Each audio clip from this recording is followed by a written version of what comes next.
It's been a minute, but we're bringing it back. 3 for 3 right here on the YouTube and podcast homes for BamaOnLine.com. Travis Reier, Clint Lamb, Jimmy Stein getting you ready for, well, a little bit of downtime as the Alabama Crimson Tide prepares to enter college football preparations. The Michigan Wolverines on tap in the Rose Bowl January 1st. It's going to be, what, a 4 o'clock-ish Central Time kickoff with Big Blue out there in Pasadena. So we got plenty of time. And with that, wanted to bring Clint and Jimmy and myself together and go over 3 topics as we look ahead. And first and foremost, guys, you fully recovered from the events of last weekend, not just Saturday, but Sunday. And then I think we caught a little bit of a break on Monday with the portal opening. It wasn't maybe as noisy or newsy where the Crimson Tide is concerned. They still found a way to talk a lot about Alabama versus Florida State's resumes, though. I kind of thought the portal would be very distracting. It was not. It still dominated headlines, but yeah, it's been a whirlwind the last week or so. Yeah, stressful, like a stressful weekend. I mean, obviously you're playing the number 1 team, trying to prevent a three-peat, trying to win the SEC of your own, and at the same time, then it's always in the back of your head every time you take a lead and get excited, or every time the game would go well, which was a lot of the 60 minutes, still in the back of your head, you're like, is this all going to be for a Cotton Bowl appearance against Ohio State? I mean, that was in the back of your head the whole time. Did you win the game? And then it's waiting for 11 Central, on Sunday, and that was up and down. And then the announcement, and then you can breathe. Hey, it happened. It all worked out. And then the endless amount of complaining from the South and to the East, and really nationally from a lot of talking heads. So, wow, it's been a stressful experience, but here we are, 8th time in 10 years. I know there was a sentiment from some Alabama fans that, look, if we don't get in, 12-1 SEC champs, ended Georgia's 29-game win streak, I'm good with all that.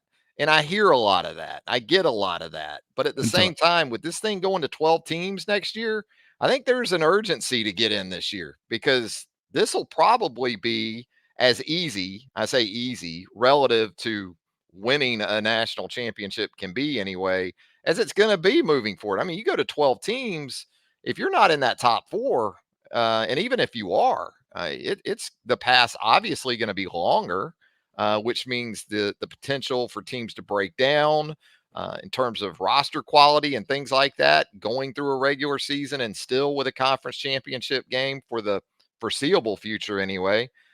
Clint, I think this is about as easy as it's going to get for a while. Yeah, I completely agree. It's going to feel, it's not going to quite be NFL with 12 teams, but it's going to feel more that way because obviously the top 12 teams, I'm not saying, LSU played Alabama close for a while and they're sitting right outside the top 12, at number 13. So like the NFL, any NFL team can beat any NFL team on any given Sunday. It's going to be a lot more that way when you get into the playoffs. I'm not saying that, you won't see your typical, Alabamas and Georgias and Ohio States all up there at the top at the end. You're probably still going to see a lot of Alabama or Georgia or whoever winning championships. But it's just the road becomes that much tougher because you're entering a playoff field of teams that are exclusively, you don't have any, no offense, but Mercers or Vanderbilts or someone like that. Everybody that's up there is a quality opponent. And if you don't play your best football, it's very possible that one of those 12 other 11 teams can beat you. So yeah, I completely agree. It's going to be a much different approach. And I'm excited that Alabama got to be a part of the final 14 playoff that's ever going to be in existence. Yeah, no one's backing into it in the future. No one's gonna just back into a national championship. And I know myself, I'm gonna mock commentators that when predicting a 12-team field, take flyers on somebody and say, I think Kansas State's going to make the field next year and they're going to win it. Kansas State is not going to beat Ohio State, Georgia, and Alabama all right in a row. I mean, you're going to have to be legit to win that 12-team playoff. There won't be anything can happen in 60 minutes. Well, maybe anything can happen in 60 minutes, but we know what will happen over 180 minutes. I mean, someone to win 3 games or even 4 games like this in a row, you're going to have to be deep and really, really good. Ain't going to be no Cinderellas once you get to the semifinals in all likelihood. I mean, you might have a team get in there in the 11-12 spot on a late season heater that can go on the road and get a win in that first round. But yeah, I agree, Jimmy. Once you get beyond that, it's going to be the teams that are built to last that we typically see in those same spots, even in the 4 team, even when we had 2 teams in the BCS as we get late into this thing.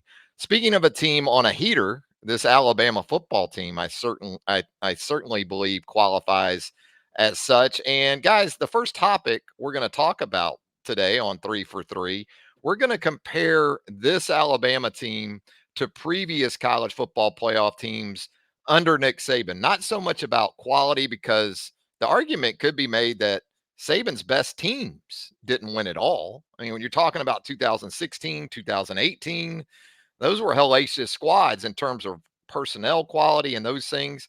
But what we'll maybe do is break it down to each of the 3 phases. And I'll start with you, Jimmy. If you want to start with offense, if you want to go offense, defense, special teams, I want your comp for previous Nick Saban college football playoff teams where his current unit is concerned.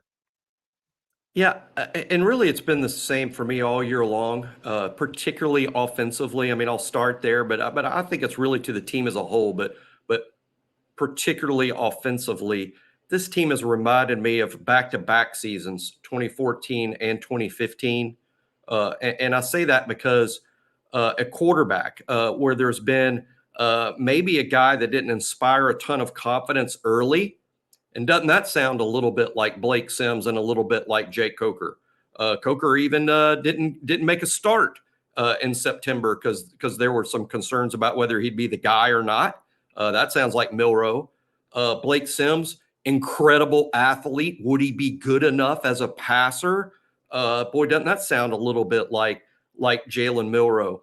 And then you look at the 14 and 15 seasons, and in both instances, particularly 15, which by the way is my answer, 2015, you saw an Alabama team that was a question mark in September and basically dominant in November.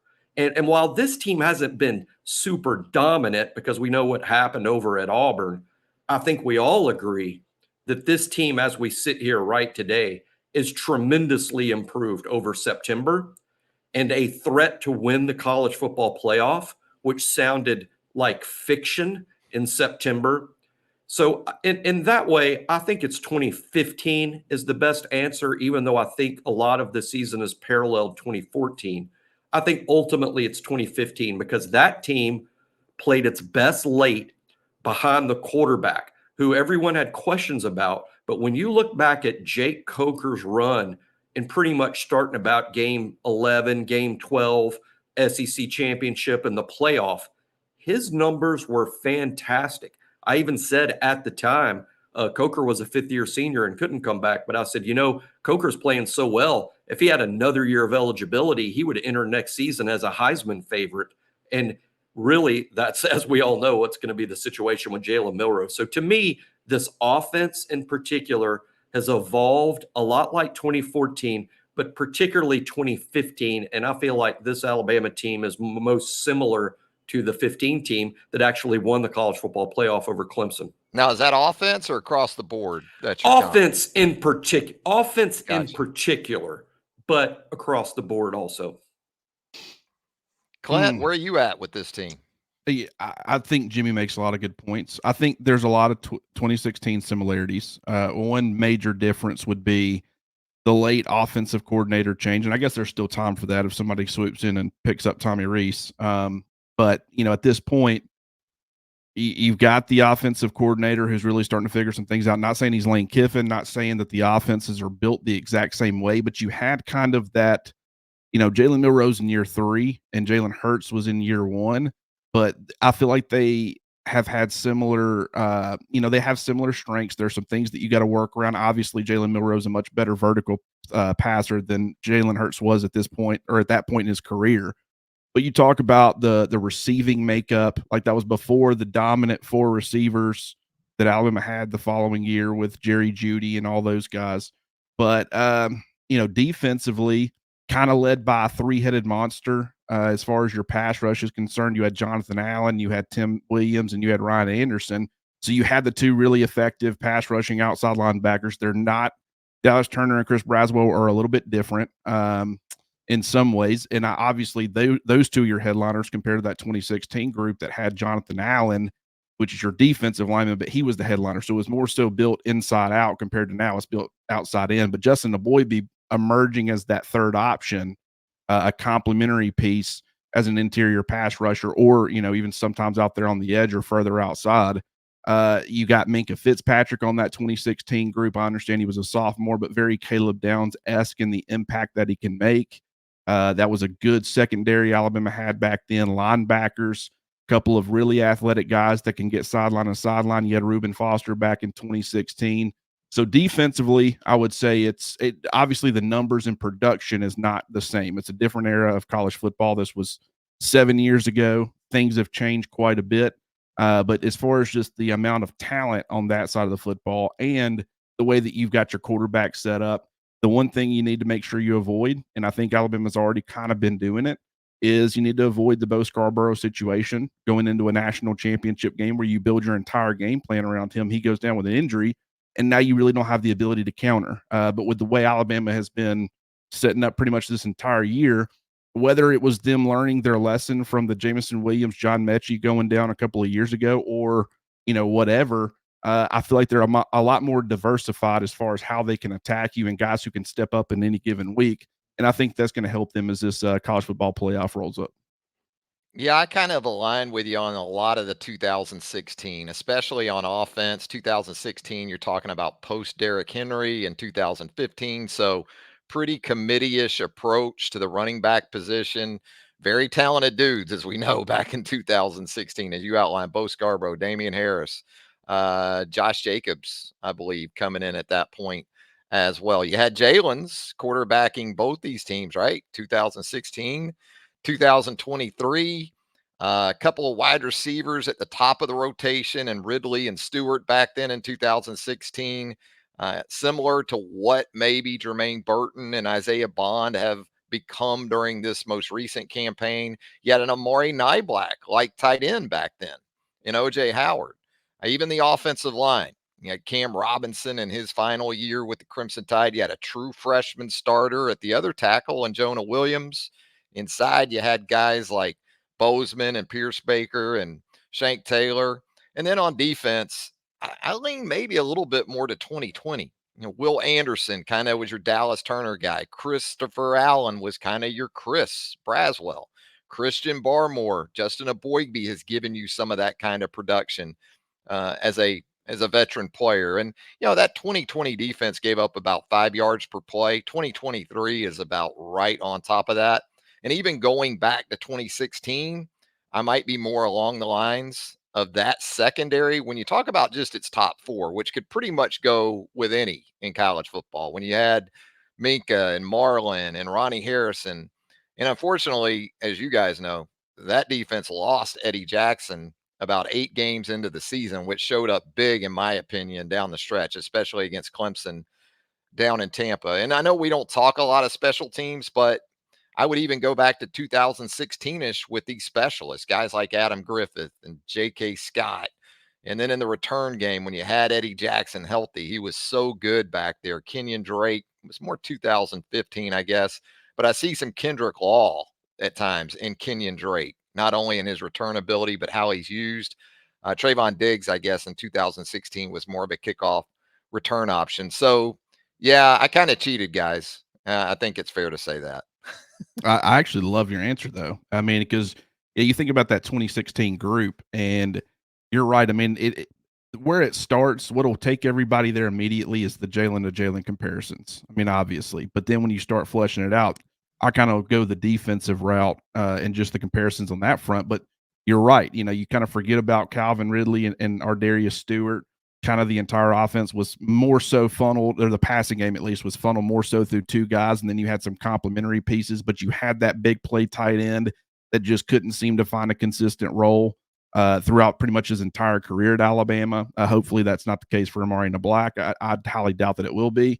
But there are a lot of comparisons. I mean, Jonah Williams compared to Caden Proctor, the veteran. I love it. I think offensively, when you really start diving in, there's a lot of comparisons there. And then defensively, like I said, the production might not quite be on that same level, but it's just a different era of college football. And I feel like from a talent level standpoint, at all three levels, you had that. And you get that with a lot of Alabama defenses. But with this one in particular, with the way that the defensive line stepped up to make you got your headliners with your outside linebackers, and then you got the complementary like day two kind of, NFL talents with some of your interior guys. I think you got a couple of, day one, day two picks at the inside linebacker position. You got multiple first round picks in your secondary, and then you've got some complementary pieces. Definitely a complete makeup. And then, you bring up J.K. Scott and Adam Griffith. And I mean, I think you hit the nail on the head there. Jimmy, I love the 2015 analogy, though, especially at quarterback, because this does almost feel like if Alabama had another year with Jake Coker, that's what they're going to get, you would think, with Jalen Milroe. I mean, a couple of guys that were rough around the edges, no doubt about it. But man, when I think about the finish to that 2015 season, Coker was money in the playoff against Tough, Michigan too. State and also Clemson. I mean, he had some clutch plays too, not just in the passing game, but he had a run late in that Clemson game where he converted for a first down, I think inside the 5, and that was pretty much the ball game. I love that one too.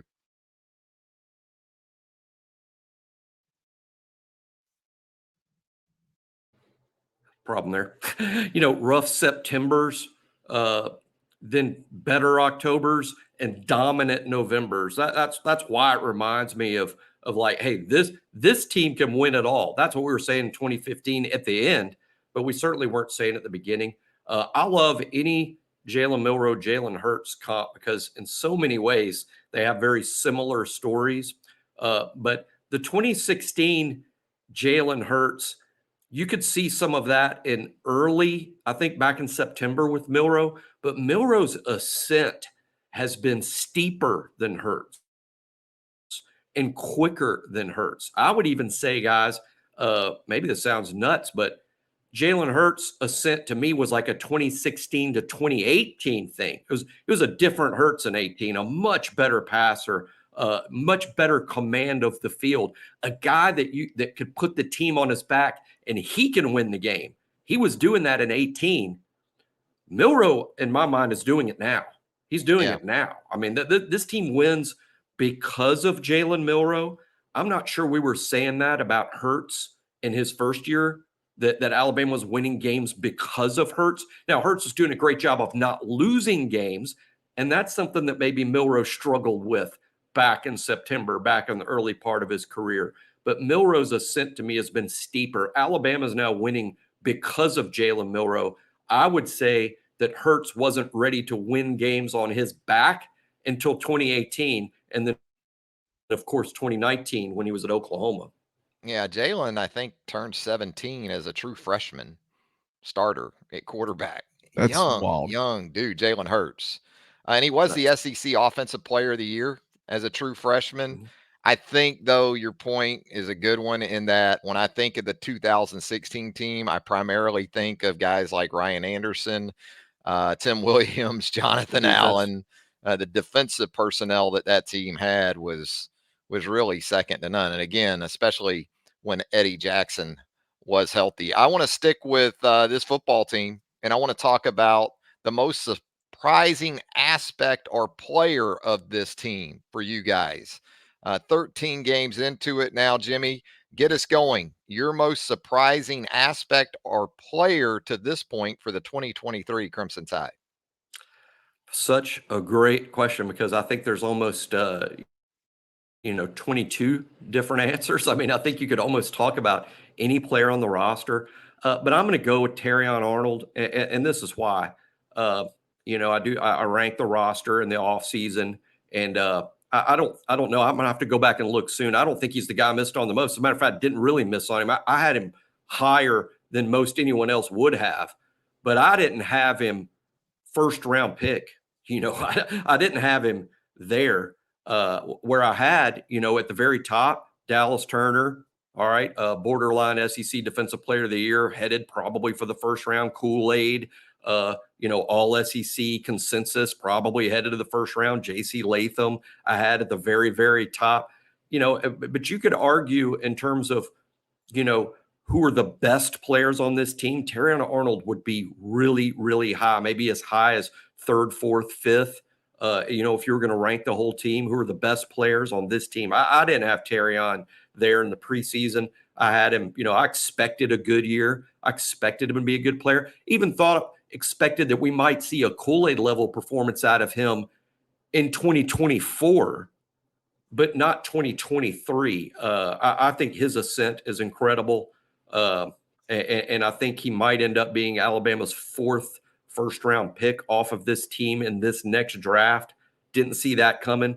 And where he makes the greatest contribution, guys, is not only just the fact that he's such a premium elite athlete and a playmaker, but the versatility. The fact that he's the guy they chose to play the two spots, that he's playing corner, he's playing star, sometimes on back-to-back snaps. That's asking so much of kids mentally, and he doesn't skip a beat. He's a playmaker inside at star. He's a shutdown corner outside, matched up even against elite receivers. And I guess I'll go with Terrion Arnold being the most surprising. Not surprised that he's good, but a little surprised that he's this level of elite. What about it, Clint? Where are you going? I will say to start off, I was going to take this in one direction, and it's the team's overall ability to handle adversity. Just the fact they've constantly been able to do that. And I'll admit, secret Tom, even though I don't think anybody's going to be floored by this statement, when I saw Jalen Milroe start against Texas A&M last year, I saw a guy who was a deer in headlights. I mean, he was so overwhelmed. I don't think he handled that extremely well. And typically when you see that level of just someone big stage overwhelmed, you very rarely see them overcome that to a point where it not only is no longer a huge liability, but it's actually a strength. Like his ability to overcome adversity, let the moments get too big for him. He's not playing well against Georgia but when it counts, he's making all the plays.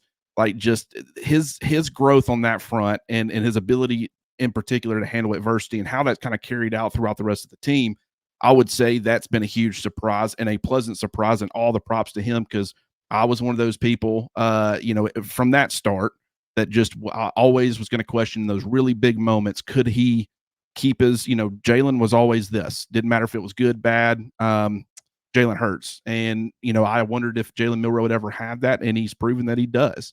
But for me, probably the most surprising aspect of the actual roster and the kind of production they've gotten from it has been the interior defensive line. I saw it coming from a run stopping perspective. I knew they had some options there, but when you talk about Tim Keenan in his emergence and what he's meant to that defensive line and the way that he can stop the run, you talk about Justin Aboybe, who was, his career was threatened last year with a neck injury.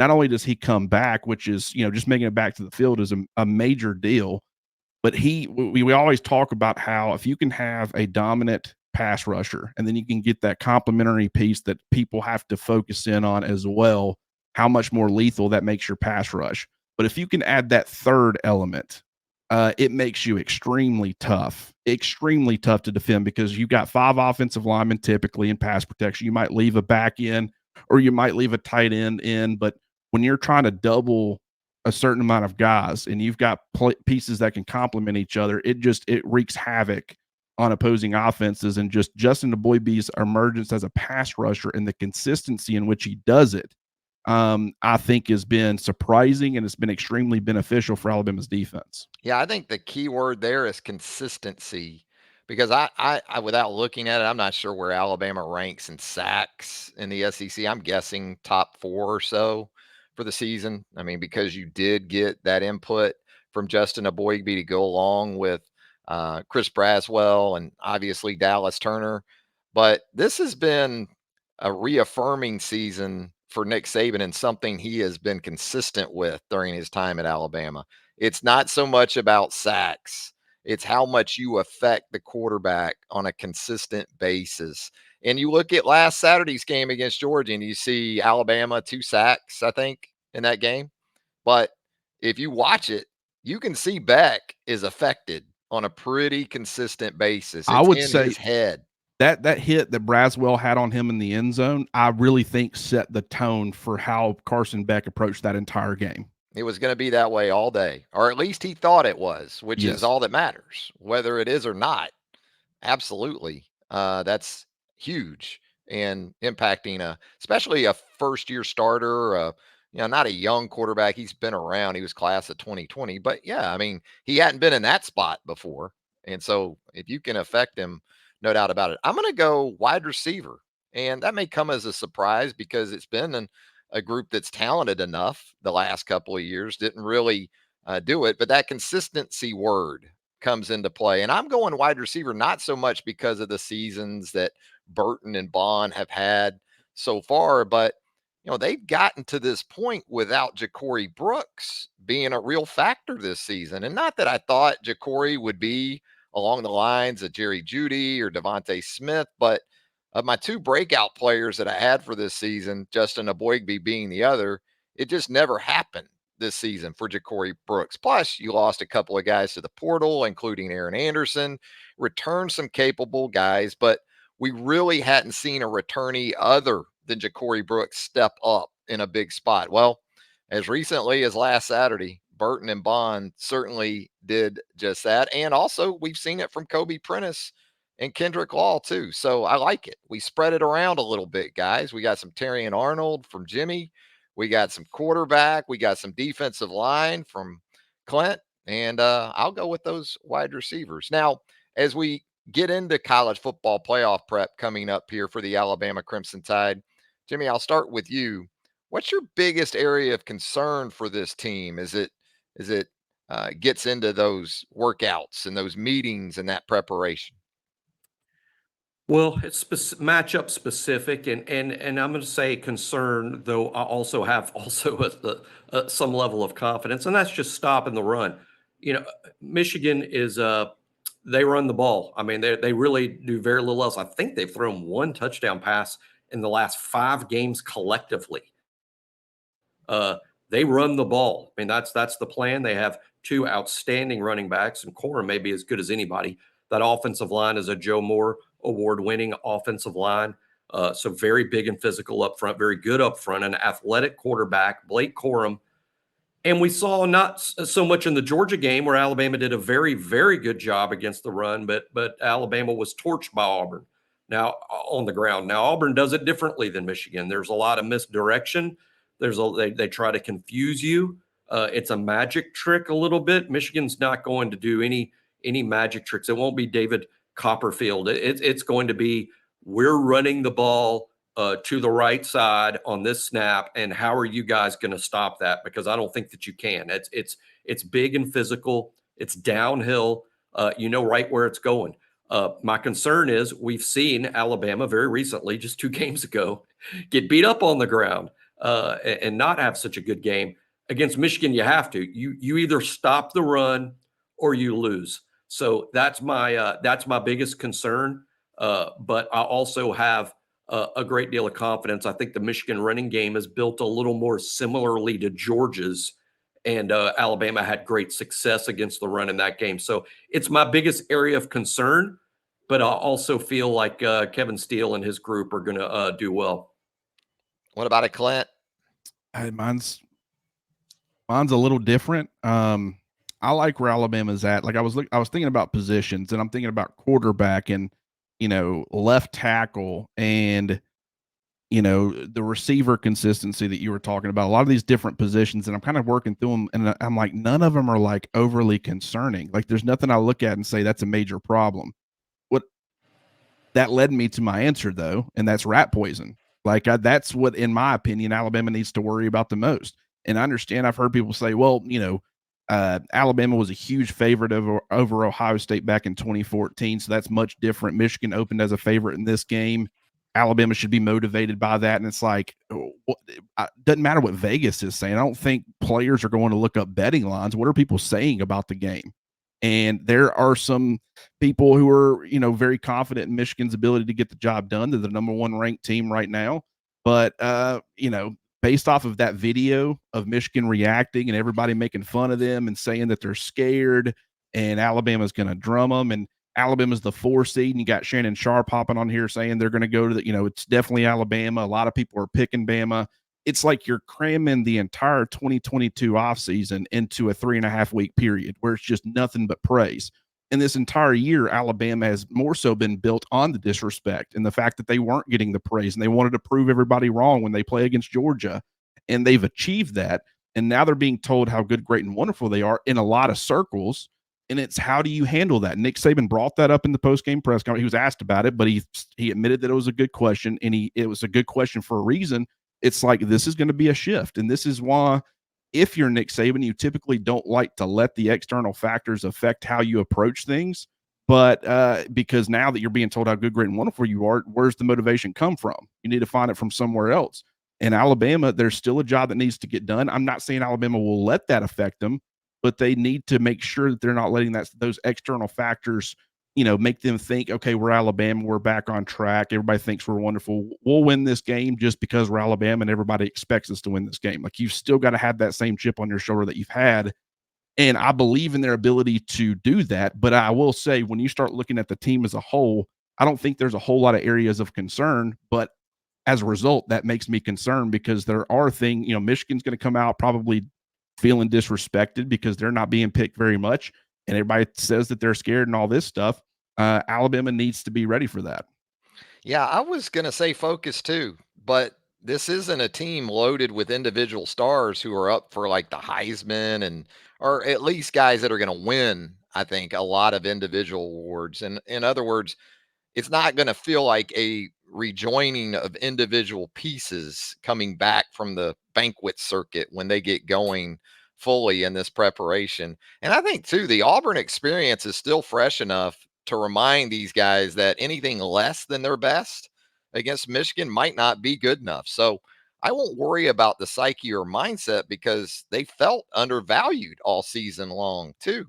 Right? They're still the 4 seed. So Saban will have the least deserving angle that he can work with. And even from a health perspective, they've got some time now to get Kool-Aid healthy, to get Dallas Turner right, to get Jason McClellan as good as he can be. And we talked about it earlier, even from the transfer portal perspective, they've gotten through that initial wave pretty much whole. So for me, it goes back to staying healthy, getting healthy through this Rose Bowl prep, and just being who they've become over the course of the season. And some continued growth in a couple of other areas would be helpful too, but that should be enough to have them where they want to be when they head to Pasadena. I'm with you. I think stay focused, stay in that vacuum, continue to beat that lank drum, and act as if you're the one with the chip on your shoulder, because what has Alabama heard over the last 4 or 5 days? Should have been Florida State. Florida State was robbed. Alabama shouldn't be in there, right? That could be a huge motivating factor right there. And that's what you really got to latch on to is at this point, I think if you come short of winning a national championship, people will always question if you should have been there. I mean, it's national championship or bust from that perspective. And one thing that they can never say if you do win the national championship is they can complain about how you got there all they want to. But the bottom line is you prove you were the best team in the country by winning it all once you did get that opportunity. So it's very hard to dispute that they were not one of the top 4 teams in the country. So, yeah, I mean, if I was Alabama, that's what I'd be focusing on, because that is an incredible opportunity. And if you lose to Michigan, the noise is going to be as loud as you've ever heard it. If they beat Michigan, but then losing the national championship, what is it? What does everybody focus on with TCU last year? I'm not saying Alabama's TCU now, that we're not going there, but my point is they beat Michigan. They got to the national championship, and everybody says that they still didn't belong there because they got drummed by Georgia in the actual championship game. So just because you beat Michigan doesn't mean if you don't lose in the national championship, everybody's going to say, well, you belonged in there because you got there. I think you got to win it. Yeah, I disrespect all elite athletes. Michael Jordan, Tiger Woods, Kobe Bryant. I mean, Tom Brady. Tom Brady played to his last day, like he was the 199th pick. I mean, that's the disrespect card. It means a lot to these elite athletes, and Nick Saban has a great opportunity here. You can already hear it in every pre-game, pre-practice speech from Nick Saban is They say you don't belong. They say you're not good enough. They say you're not good as Florida State, and that Florida State should be here and not you. You can hear it already, and it's probably something that's going to play pretty well. Yeah, it's pretty nice when you probably have the best roster going into this 14 playoff, and then you can still play the disrespect angle. Yeah, that's the best of all worlds. If you're Nick Saban, doesn't guarantee anything, but not a bad place to be for sure. Hey, this has been a great place to be with you guys. It's been a lot of fun. No Thursday night Tide this week. We're going to give TNT a week off, but some 3-on-3. Hey, it's not a back seat. It's not a sub for anybody, guys. This is I always enjoy it. As soon as you brought up 3 for 3, I'm like, well, my week just got better. Let's go. Yeah, Jimmy, appreciate it, my man. Always fun. Clint Lamb, thank you. Absolutely. Anytime, boys. And thank you all for viewing, listening. If you haven't subscribed to our YouTube channel, now is a good time to hit that button, turn on those notifications. You'll get all. I say owl. I sound like Brian Kelly right there. You'll get all of our YouTube content as it drops. And of course, you want to hang out with us at BamaOnLine.com, the roundtable, the premium message board of choice for Crimson Tide fans around the world. Until next time, so long, everybody.